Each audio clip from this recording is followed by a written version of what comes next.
नमस्कार, मैं हूं मृत्युंजय कुमार झा। शाम के 5:30 बज चुके हैं और अगले आधे घंटे तक आपके सवालों का सबसे बड़ा मंच तैयार है और आप सवाल पूछ सकते हैं और जान सकते हैं कि आपके लिए कहां पर कमाई के मौके बनेंगे। लेकिन सबसे पहले हम बात करने जा रहे हैं गोल्ड की, क्योंकि गोल्ड का मार्केट बिल्कुल रेंज में फंस गया है।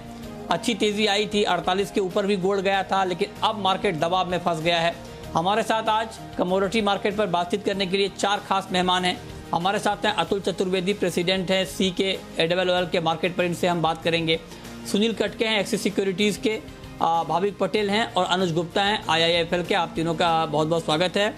बताइए भाविक, मेरा पहला सवाल आपसे ही होगा कि गोल्ड में बहुत ही रेंज का ट्रेड हो रहा है, आज महंगाई के आंकड़े भी US में आने हैं, क्या करना चाहिए गोल्ड में इस भाव पर?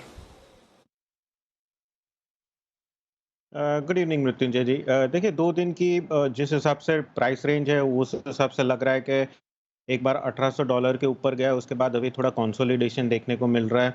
और सारे वर्ल्ड अगर देखें इन्वेस्टर्स तो CPI का डेटा पे ही आई थिंक सबकी नज़र है। और मुझे लग रहा है कि ऑल्दो वर्ल्ड इकोनॉमीज के डेटा भी इन्फ्लेशन के कम आ रहा है, पर मुझे लग रहा है कि आगे जाके ज़्यादा ही आएंगे जिस हिसाब से बेस मेटल्स, लंबर सबके प्राइसेस बढ़ रहे हैं।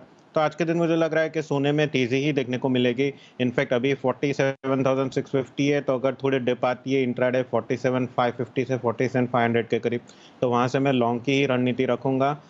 इंट्राडे मुझे लग रहा है कि एटलीस्ट 47,700 से 47,800 तक के लेवल्स आ सकते हैं।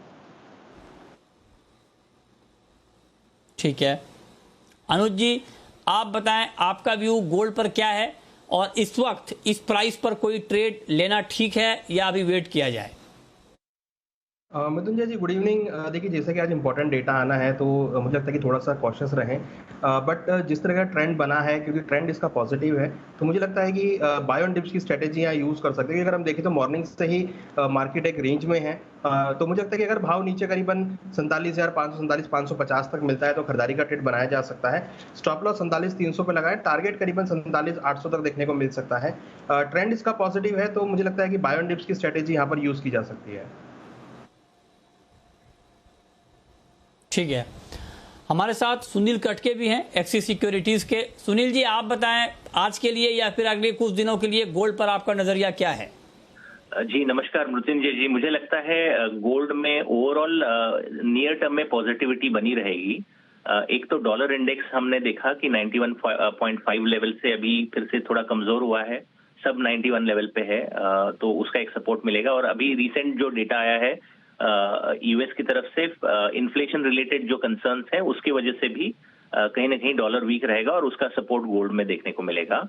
और नियर टर्म में अगर हम देखते हैं तो मुझे लगता है ओवरऑल इंटरेस्ट रेट्स भी सबड्यूड रहेंगे।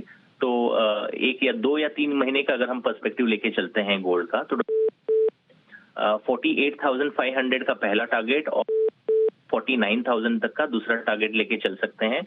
ये महीने का व्यू बता रहा हूँ।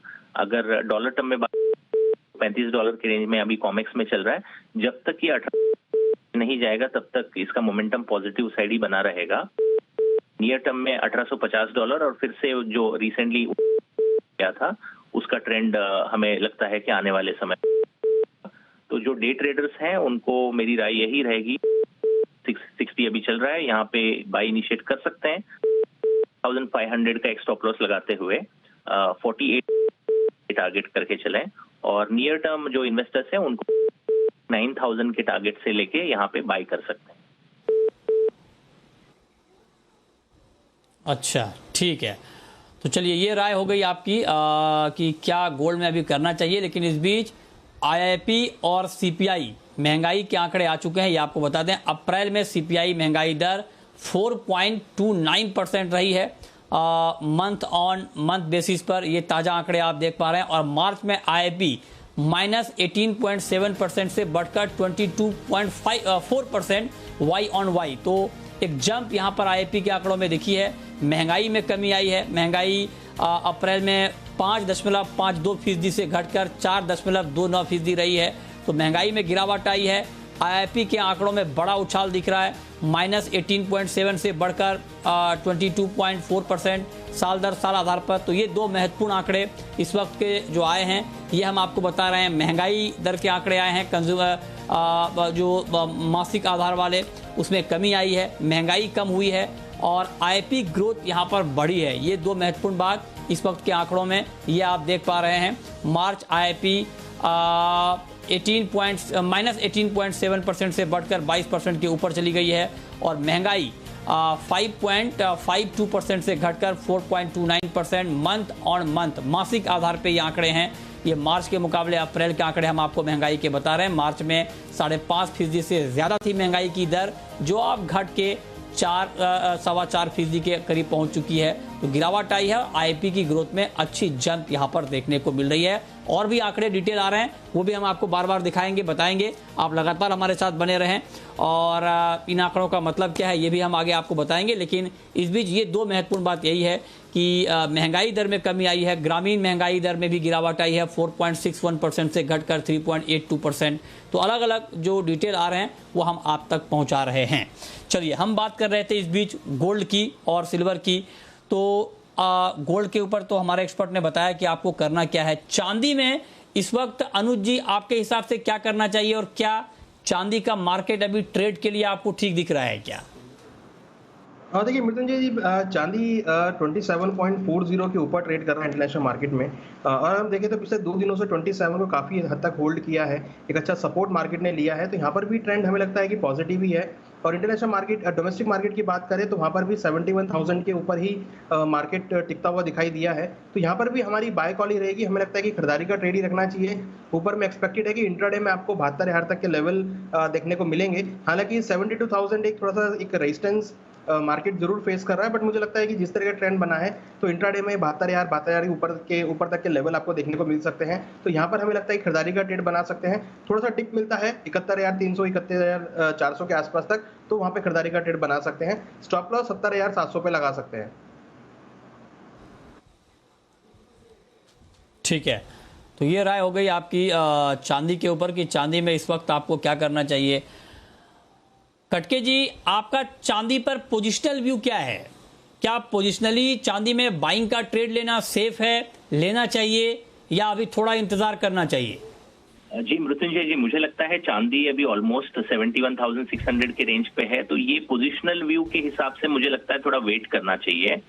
मुझे लगता है कि एक बार 68,000 का रेंज दिखा सकता है, क्योंकि ओवरऑल बेस मेटल पैक भी देखते हैं तो एक कंसोलिडेशन देखने को मिल सकता है। जैसे अभी कॉपर तकरीबन 5 रुपया नीचे आ गया, जो मॉर्निंग में पॉजिटिव ट्रेंड में ट्रेड कर रहा था, अभी थोड़ा नेगेटिव हो गया है। तो इंडस्ट्रियल मेटल्स में थोड़ा बहुत प्रॉफिट बुकिंग एक्सपेक्टेड है, क्योंकि ऑलमोस्ट मल्टी ईयर हाई पे हैं, तो उसका असर मुझे लगता है कि चांदी पे भी थोड़ा रहेगा। और over a period of time मुझे लगता है 68,000 का रेंज आता है, तो वहां पे पोजिशनल बाइंग बनती है और वहां से आप एक टारगेट 75,000 तक का 3 या 4 महीने का टाइम फ्रेम लेके चल सकते हैं। तो जो पोजिशनल ट्रेडर्स हैं, मैं उनको रेकमेंड करूंगा कि 2 से 3,000 पॉइंट का एक करेक्शन के लिए वेट किया जा सकता है। 68,000 का एक एंट्री लेवल ठीक ठाक माना जा सकता है। ओके, ठीक है, तो ये राय हो गई आपकी पोजिशनली चांदी के लिए। बहुत शुक्रिया कटके जी आपका हमारे साथ जुड़ने के लिए। चलिए आगे बढ़ते हैं। अब बात करते हैं एक और महत्वपूर्ण खबर की। खबर ये है कि खाने के तेल का इंपोर्ट अप्रैल के महीने में बढ़ा है और अप्रैल में 10,29,000 टन खाने के तेल का इंपोर्ट हुआ है। मार्च में 9,57,000 टन का इंपोर्ट हुआ था, तो मार्च के मुकाबले अप्रैल में ज़्यादा इंपोर्ट हुआ है। मलेशिया से क्रूड पाम तेल के इंपोर्ट में बड़ा उछाल देखने को मिल रहा है। अप्रैल में 7 लाख टन से ज़्यादा क्रूड पाम तेल का इंपोर्ट हुआ है। इस पर बातचीत करने के लिए हमारे साथ अतुल चतुर्वेदी हैं, प्रेसिडेंट हैं solvent extractors association of India के। अतुल जी, बहुत बहुत स्वागत है सर आपका। सर, खाने के तेल का इंपोर्ट बढ़ा है फिर भी दाम बढ़ रहे हैं? नहीं, खाने के तेल का इंपोर्ट अगर आप देखिए, पूरा 6 महीने का इंपोर्ट देखिए तो कुछ मार्जिनली बढ़ा है, अबाउट 1.7%। तो अगर अपने नवंबर टू अप्रैल का पीरियड अगर देखें तो इस साल में आया, बहुत ज्यादा बढ़ गया ना सर। 1.7% तो मार्जिनली हुआ, बहुत थोड़ा, मतलब 627 लाख टन आया सर, था। लेकिन प्राइस बहुत सब्सटेंशियल बढ़ा है ना। हाँ, उसमें तो दो राय नहीं है। प्राइस तो अभी देखो अनाप शनाप हो गया है। ये प्राइस अभी कुछ कंट्रोल में भी आता दिखता नहीं है, क्योंकि यूएस डॉलर जो है ना वो वीक होता जा रहा है। वीक डॉलर कमोडिटीज का फ्रेंडली होता है, कमोडिटीज जरूर मजबूत होती हैं। और हम लोग सोच रहे थे कि जो चाइनीज एपेटाइट है वो धीरे धीरे कम होगी, पर चाइनीज एपेटाइट कम होती दिख नहीं रही है। अगर आप ये देखें ना, चाइना हर चीज खरीद रहा है, जो भी कमोडिटी हो, चाहे वो मेटल्स हो, चाहे अपना एग्री कमोडिटीज हो, तो ये सारी चीजें जो हैं, इंडिया की डिमांड कमजोर होने के बावजूद भी प्राइजेस नरम नहीं हो रहे हैं, ये भी फैक्ट है। और अभी हालात जैसे हैं उसके हिसाब से लगता भी नहीं है कि इमीडिएटली कोई बहुत बड़ा बाजारों में नरमी आएगी इंटरनेशनली। ठीक है, तो मतलब आप ये कह रहे हैं कि दाम अभी कम होने वाले हैं नहीं, क्योंकि अंतर्राष्ट्रीय हालात बहुत सप्लाई को लेकर वहाँ दिक्कत है। चलिए, आज 3 खबरें हैं सर ऑयल कॉम्प्लेक्स को लेकर, तीनों पर मैं आपकी राय चाहूँगा। एक तो इंपोर्ट वाली खबर हो गई, दूसरी खबर ये है कि ड्यूटी फ्री सोया मील इंपोर्ट की सिफारिश की गई है पशुपालन और डेयरी मंत्रालय की तरफ से, और ये कहा गया है कि 12 लाख टन ड्यूटी फ्री सोया मील इंपोर्ट की मंजूरी दी जानी चाहिए ताकि यहाँ पर पोल्ट्री इंडस्ट्री को राहत मिले। क्या आप सहमत हैं? आपको भी लगता है कि हाँ, ये ड्यूटी फ्री इंपोर्ट की मंजूरी मिलनी चाहिए और ये संभव है? देखिए, जहां तक मैं समझता हूँ अपने हिंदुस्तान में सोयाबीन सीड में जो तेजी आई है ना, वो ज्यादा करके मील ड्रिवन तेजी आई है। क्योंकि आज 82.5% तो सोयाबीन की क्रशिंग करो तो वो मील ही होती है। तो मैं समझता हूँ अगर अपने को पोल्ट्री इंडस्ट्री जो सनराइज इंडस्ट्री है, उसके लिए अगर इंपोर्ट खुलता है, there is nothing wrong in that. और एक ही चीज है केविएट की, अपना जब अपना खुद का सीजन चालू हो नया वाला खरीफ का अक्टूबर के अंदर, उससे पहले ये इंपोर्ट होके खत्म हो जाना चाहिए। विच मीन्स अपने यहाँ के जो ऑफ सीजन मंथ्स हैं उसमें अगर आप इंपोर्ट परमिट कर देते हैं तो कोई इशू नहीं है। और जहाँ तक जीएम और नॉन जीएम का कंट्रोवर्सी का सवाल है, मेरा तो ये मानना है कि अपने नॉन जीएम मतलब जेनेटिकली मॉडिफाइड, तो देखिए आप शंकर ये क्या नाम कॉटन जो होती है, ये सब जेनेटिकली मॉडिफाइड है, बीटी कॉटन, और उसका हम लोग तेल भी खा रहे हैं और उसका खली भी हम लोगों की गाय भैंसें सब खा रही हैं, उनको तो कुछ हुआ नहीं है। तो मैं नहीं समझता कि इसको इस मुद्दे के ऊपर कोई कंट्रोवर्सी होनी चाहिए। इसको ह्यूमन कंजम्पशन में जाना है। हाँ, इंपोर्ट अलाउ हो जाना चाहिए ऑफ सीजन मंथ्स के लिए। जी जी जी, एक छोटा सवाल आपसे प्राइस के ऊपर सर, ऑयल सीड के प्राइस के ऊपर दाम बहुत बड़े हैं, उसके ऊपर कोई कमेंट आपका? ऑयल पे तो आपने बताया कि अभी राहत मिलने वाली नहीं है, क्या सीड में भी यही रहेगा? सीड के दाम भी अभी ऊपर ही रहेंगे, मस्टर्ड के और सोयाबीन के? अगर मान लीजिए इसका डीओसी सोयाबीन मील का इंपोर्ट की गवर्नमेंट ने ग्रीन सिग्नल दे दिया तो सोयाबीन सीड तो डेफिनेटली नरम होगा। पर जहां तक अपना मस्टर्ड का सवाल है, मैं नहीं समझता कि मस्टर्ड में बहुत ज्यादा कोई नरमी आएगी अनलेस कि इंटरनेशनल क्लूज थोड़े उल्टे आए। और भी क्या है, वो इंटरनेशनली भी वेदर का स्केयर और ये सब बातें भी चालू हो गई हैं, तो वो अभी अपने को वॉच करना पड़ेगा। तो हिंदुस्तान मतलब मैं समझता हूँ ऑयल कॉम्प्लेक्स जो है ना, ये ईयर ऑफ 2 हाफ्स है। पहला हाफ बहुत ज्यादा तेजी का, सेकंड थोड़ा बहुत नरमी का, ये हो सकता है। जी जी, बहुत शुक्रिया अतुल जी आपका हमारे साथ जुड़ने के लिए और इन तमाम खबरों पर अपनी राय देने के लिए। अब हम शुरू करते हैं सवाल और जवाब। पहला सवाल है केशव का, पटना से हमारे साथ जुड़ रहे हैं। बताइए केशव, पूछिए। हाँ सर, मैंने मई कॉन्ट्रैक्ट नेचुरल गैस का 2 लॉट शॉर्ट किया है 214 के अराउंड, तो इस पे क्या राय है जानना है। अच्छा, 2 लॉट आपने शॉर्ट किया है, किस भाव पर? 214। अच्छा, बताइए अनुज जी, क्या सुझाव आपका? देखिए, नेचुरल गैस में हम एक रेंज बाउंड मूवमेंट देख रहे हैं और आज हमें लगता है कि एक बाउंस बैक आ सकता है। तो हमारी एडवाइस है कि आप अगर एट कॉस्ट मिले तो एक बार निकल जाएं, क्योंकि 210 के आसपास काफ़ी अच्छा सपोर्ट मार्केट ने मेंटेन किया है। हमें लगता है कि यहाँ से बाउंस बैक आ सकता है जो कि 221 तक के लेवल को दिखा सकता है। तो आप अपने मार्केट अगर आपके एट कॉस्ट मिलता है तो आप वहाँ पे निकल सकते हैं। अदरवाइज अपनी पोजीशन में आप 219 का स्टॉप लॉस लगाएं। अगर वो ब्रेक होता है तो वहाँ से आप बाय का पोजीशन क्रिएट कर सकते हैं। आपको 221 और फिर 224 तक का टारगेट देखने को मिल सकता है। ठीक है, अगला सवाल है प्रिया का, भोपाल से है हमारे साथ, पूछिए। सर मैंने मस्टर्ड सीड जून में 7561 रुपए में लिया है, अब इसमें क्या करना चाहिए?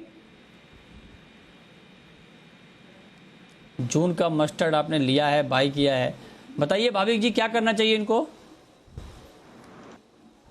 देखिए मस्टर्ड सीड अगर देखें तो काफ़ी हाई पे ही है, तो मुझे लग नहीं रहा कि ज़्यादा नेगेटिव आ सकता है। हाँ, बहुत इतना चला है तो थोड़ी बहुत प्रॉफिट बुकिंग ज़रूर से आ सकती है। तो आई थिंक मैं उनको बोलूँगा कि 7400 का स्टॉप लॉस बना के होल्ड रखिए। अगर 1-2 दिन में अगर प्राइसेस 7400 के ऊपर होल्ड करता है तो वापस हमें 77 से 7750 देखने को मिलेगा। अगर 7400 होल्ड नहीं कर रहा है तो ज़्यादा प्रॉफिट बुकिंग आएगी 7100 तक। तो 7400 का स्ट्रिक्ट स्टॉप लॉस मेंटेन करके आपकी पोजीशन बनाए रखिए। ठीक है, अगला सवाल है कैलाश का सदलपुर से। पूछिए कैलाश जी। नमस्कार सर। सर सिल्वर में फिजिकल बाइंग कर ले क्या? नमस्कार, पूछिए। साल के एंड तक लाख रुपए दिखा देगा क्या सिल्वर? साल के आखिर तक क्या लाख रुपए तक चांदी का भाव जा सकता है? बताइए अनुज जी, फिजिकल में आपकी बाइंग की राय होगी?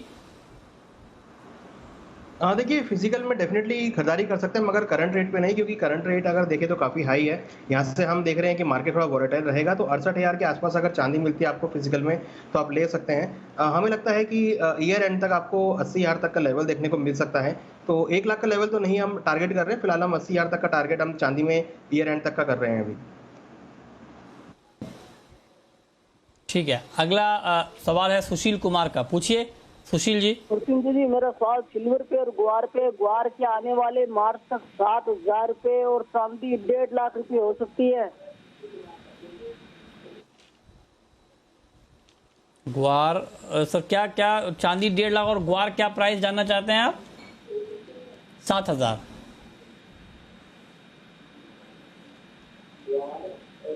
बताइए भाविक जी। देखिए जैसा अनूप जी ने बताया, मुझे लग नहीं रहा कि एटलीस्ट लाख रुपए हो सकता है। हाँ, ईयर एंड तक अगर देखें तो मुझे लग रहा है कि एटलीस्ट 75 से 78,000 तक जरूर जा सकता है। इनफैक्ट अगर नेक्स्ट ईयर के भी अगर 1 साल के व्यू देखे तो भी मैं बुलिश ही हूँ चांदी में, क्योंकि जिस हिसाब से इंडस्ट्रियल मेटल चल रही है उस हिसाब से मुझे लग रहा है कि सप्लाई कम है, डिमांड ज़्यादा होगी। और गुआर की बात करें तो गुआर में भी ऑलरेडी अपने अच्छा अप मूव देख लिया है, मुझे लग नहीं रहा कि 7,000 तक आ सकता है। आई थिंक फंडामेंटली थोड़ा ज़्यादा स्ट्रेच है। तो मेरा मैक्सिमम अगर टारगेट गुआर में होगा तो 5,800 से 6,000 तक होगा। ठीक है, रोहित हैं, अगला सवाल रोहित का है मुंबई से। पूछिए रोहित जी। सर जी पूछें। मेरा सवाल है कि अभी ये जो भाव गोल्ड का 44 तक आके गया, तो ये वापस आ सकता है या कहाँ तक आएगा नीचे में, तो वहां से मैं लॉन्ग पोजीशन बनाऊं? बताइए अनुज जी, 44,000 के नीचे फिर गोल्ड आ सकता है क्या? और दूसरा इनका सवाल ये है कि लॉन्ग पोजीशन मतलब ये कि बाइंग इनको करनी है, तो क्या उसके लिए रुकना चाहिए अभी, या बहुत गिरावट का वेट करना ठीक नहीं है, अभी भी बाई कर सकते हैं? देखिए मुझे लगता है कि 44,000 के नीचे का रेट अभी नहीं दिख रहा है आता हुआ। मुझे लगता है कि ट्रेंड इसका पॉजिटिव भी है। आप थोड़ा बहुत अगर वेट करना चाहे तो कर सकते हैं। भाव अगर 47,000 के नीचे आपको 46,800 46,500 के आसपास मिलता है तो वहाँ पर भी आप लॉन्ग कर सकते हैं, क्योंकि काफ़ी अच्छा सपोर्ट वहाँ पर मौजूद है और हमें लगता है कि वहाँ से आपका खरीदारी का ट्रेड आप बना सकते हैं। जैसा कि आपका व्यू मुझे लग रहा है कि लॉन्ग टर्म के लिए है, तो आप 46,500 के आसपास रेट मिले तो आप खरीदारी लॉन्ग टर्म पर्सपेक्टिव से बना सकते हैं। ठीक है, विक्रम है हमारे साथ जुड़ रहे हैं नासिक से। पूछिए विक्रम जी। हाँ नमस्कार, मैं विक्रम पड़तानी बात कर रहा हूँ। ये बिनोला खल के बारे में पूछना था। जी जी बोलें। बिनोला खल अपना 3,000 तक का लेवल बता देंगे? अच्छा बताइए भाभी जी, है क्या संभव 3,000 का प्राइस? देखिए 3,000 का तो नहीं, पर मुझे 2750 से 2,800 तक का लेवल दिख रहा है। और एक्चुअली कॉटन में भी थोड़ी बहुत तेज़ी है और कॉटन से ऑयल में भी अगर देखें तो अभी भी तेज़ी है। जब तक वो 2,600 का लेवल ब्रेक नहीं करता है तब तक एटलीस्ट 2,750 से 2,800 का लेवल रखे। 2,900 थोड़ा ज़्यादा स्ट्रेच लग रहा है, पर शॉर्ट टर्म मुझे 2,750 से 2,800 तक लग रहा है। अगला सवाल है अशोक कुमार का। पूछिए अशोक जी। नमस्कार जी। हेलो, नमस्कार सर, पूछें। हाँ सर, मेरा सवाल है ग्वार पे जी। ग्वार पर क्या जानना चाहते हैं सर?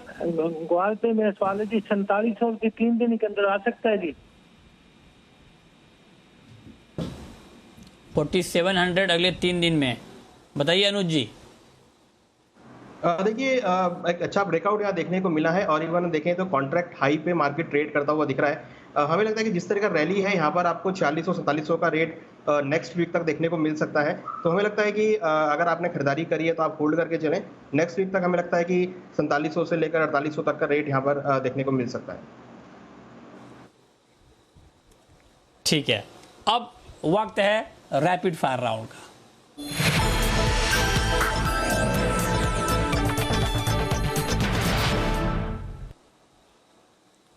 अनुज जी, आपकी पहली रैपिड फायर कॉल। हमारी कॉल कॉपर में रहेगी। कॉपर में करंट रेट से खरीदारी करें। स्टॉप लॉस 786 का लगाएं। टारगेट 800 से लेकर 803 तक हो सकता है। आपकी कॉल भाविक जी। जी, गोल्ड जून कॉन्ट्रैक्ट है वो बाय कर सकते हैं 47,500 के करीब, 47,700 का टारगेट और 47,380 का स्टॉप लॉस। आपकी आखिरी कॉल अनुज जी। हमारी कॉल क्रूड में रहेगी। क्रूड में खरीदारी करें 4830 में। स्टॉप लॉस 4770 का लगाएं। टारगेट 4920 तक देखने को मिल सकता है। चलिए, बहुत शुक्रिया अनुज जी आपका, भाविक जी आपका, हमारे साथ जुड़ने के लिए, बताने के लिए कहां पर कमाई के मौके बनेंगे। तो फिलहाल इस बुलेटिन में इतना ही।